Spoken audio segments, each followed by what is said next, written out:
Robert W. Furnas was born on May 5, 1824, on a farm near the Erie Canal in Troy, Ohio. His mother and father both died within a few days of each other from cholera. He was only 8 years old. Raised by his grandfather Thomas Furnas, Robert would obtain his first job at the age of 12.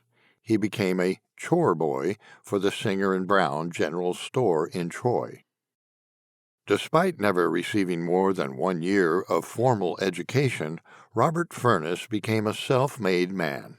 He would go on to work as a farmer, printer, newspaper publisher, tinsmith, insurance salesman, and postmaster before turning to politics.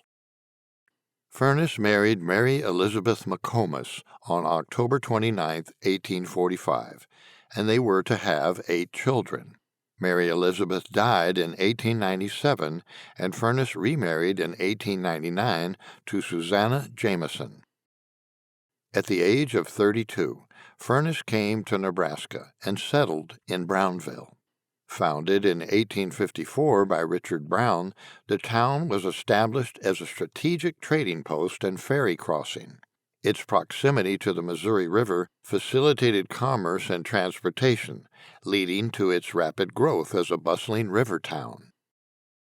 Brownville was incorporated in 1856 and became the largest town in the Nebraska Territory with a population of 1,309. Bordering slave state Missouri, the town became an important port on the Missouri River and would later play a pivotal role during the Civil War and the control of Indian lands. 2 months after locating to Brownville, Furnas published the Brownville, Nebraska Advertiser, one of the most influential rural newspapers of its day. He also published The Nebraskan Farmer, the first agricultural publication out of Nebraska that is still published to this day. The Republican Party was founded in 1854 by anti-slavery activists in opposition to the Kansas-Nebraska Act, which sought to prevent expansion of slavery into the territories.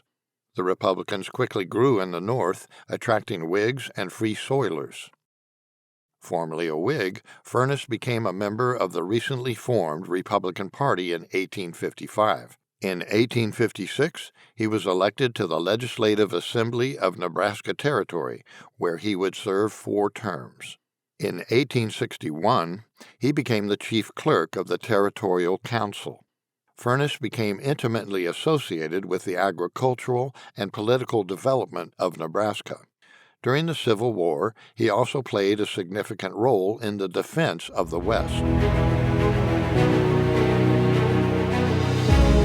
Abraham Lincoln's election in 1860 prompted the secession of the Confederate States and led to the American Civil War. Under Lincoln and a Republican Congress, the Republican Party led the fight to defeat the Confederacy. Immediately upon the outbreak of the Civil War in 1861, Furnas began to promote the organization of home defense forces for the frontier territory of Nebraska.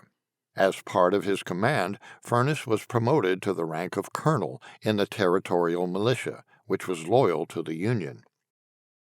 He organized several Indian regiments prior to commanding the 2nd Nebraska Cavalry, which participated in campaigns against the Plains Indians. While attached to the command of General Alfred Sully, Furnas fought in the Battle of Whitestone Hill. Indian sources have always considered the attack as a massacre. In 1862, Furnas captured the Cherokee Indian chief John Ross, who had aligned with the Confederacy. Ross was the principal chief of the Cherokee Nation from 1826 to 1866. Ross led his nation through forced relocation and through the American Civil War. John Ross died in 1866 while still negotiating a final treaty with the federal government. In one of history's great ironies, Ross's great-great-granddaughter, Mary G. Ross, became the first Native American female engineer in the country.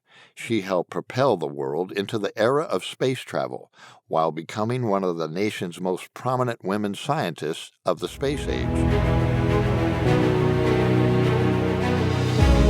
With the ending of the Civil War, Furnas returned to civilian life and served as an agent for the Omaha, Winnebago, and Ponca tribes. Furnas assisted the tribes with developing both their agriculture and education systems. When Andrew Johnson became president, disagreements over the handling of the tribes led to Furnas being replaced. In 1867, he became actively engaged in the nursery business, as well as serving on several agricultural, educational, and horticultural committees. He also was a member of the Nebraska Board of Regents, the first president of the Nebraska Historical Society, president of the Nebraska Teachers Association, and secretary of the State Board of Agriculture. In 1872, Furnas secured the Republican nomination for governor and won the election by popular vote of 60% to 40% in November 1872. After being sworn in on January 13, 1873, Furnas was faced with two perplexing challenges. One was great weather extremes, which swept through Nebraska and great swaths of the Midwest. The Easter blizzard of 1873 in April produced unprecedented snow and cold, which was followed by extreme heat and lack of rain, bringing about a drought that lasted for years. Along with the drought came crop failure and a devastating grasshopper plague. These manifestations, caused by Rocky Mountain locust, caused significant crop damage. A Kansas pioneer said, "Often they came in such numbers as to obscure the light of the sun, giving the weird, somber appearance of a solar eclipse. At times they accumulated on the railroad tracks to such an extent that the oil from their crushed bodies so reduced the traction of the trains they could not stop." Another challenge of Furnas's tenure as governor was a libel lawsuit he brought against the Democratic-leaning Omaha Herald, who accused Furnas of taking a $3,000 bribe while campaigning for the governorship. The jury subsequently split on whether to award Furnas damages. The trial and the state's economy at the time cast a shadow over his short tenure as governor and deterred Furnas on pursuing a further political career. In 1874, he decided not to seek re-election.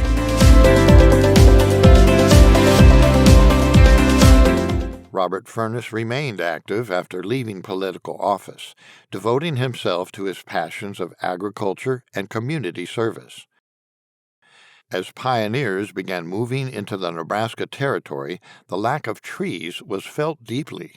Not only did the settlers miss the trees they had left behind, they were also left without trees they needed for windbreaks to keep the soil in place, for fuel and building materials, and for shade from the summer sun. In 1872, it was proposed by the State Board of Agriculture that a tree planting holiday be established called Arbor Day. Arbor Day was officially proclaimed in 1874 by then-Governor Robert Furnas. In 1885, Arbor Day was named a legal state holiday in Nebraska. It is entirely within the limits of truth and equity to say Robert W. Furnas has planted and caused to be planted more trees on the Great Prairies of Nebraska than any 20 men. His lifelong motto has been, "To leave this world something the better for having lived in it." One of his chief delights has been to witness the results following his efforts to transform the so-called Great American Desert into a region covered with fruitful farms cultivated by an intelligent community of farmers. To use his words, "How successful I have been is up for others to say. I have at least given my all in what I have undertook, believing perseverance conquers all." Governor Robert W. Furnas passed away on June 1, 1905, and is buried in Walnut Grove Cemetery in Brownville.